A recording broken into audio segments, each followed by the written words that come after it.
কেউ কোটিপতি লেখা থাকে গায়ে, লেখা থাকে না, তাই না? অথচ আমরা প্রত্যেক মানুষকে চিনি কিসে?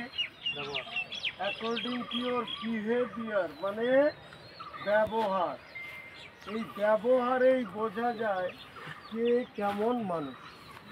ব্যবহারটা সঠিক করার প্রথম মূল মন্ত্র হচ্ছে এই কথা। এই কথার দ্বারা প্রত্যেক মানুষের মন জয় করা যায়, আর এই কথার দ্বারা মানুষের বিবাদ বাড়ে। তো কথার মধ্যে আরও বেশি কঠিন খারাপ হলো গালাগালি, অসভ্য কথা বলা।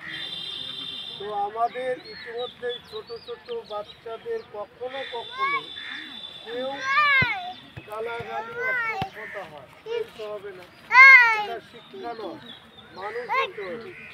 ব্যাসদেবের নাম শুনেছি, বেদব্যাস মহাভারত লিখেছে। উনি প্রথম বলেছিলেন আগে অভ্যাস করো, অভ্যাস তোমাকে মানুষ তৈরি করে দেবে।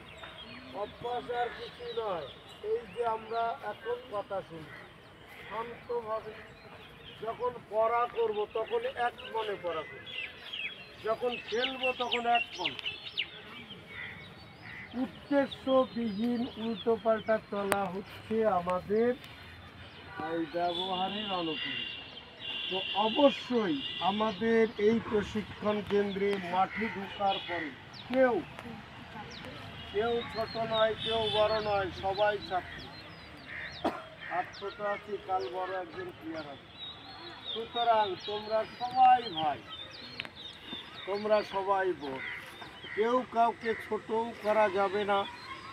প্রথম নিষিদ্ধ গালি যেন কারো মুখে হয়।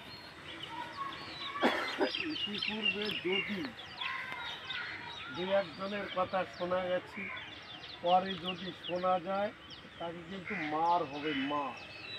আর তোমরা অবশ্যই মনে রাখবে, কোনো একাডেমি, কোনো শিক্ষা কেন্দ্র, কোনো বিদ্যালয়, তাদের যদি ব্যবহার ক্যারেক্টার ভালো না হয় বাদ দিয়ে দাও। আমরাও কিন্তু এর বাইরে চলবো না, আমরাও বাদ দিয়ে দেবো, ঠিক আছে? তাহলে প্রথম আজকে আমরা কি জানলাম?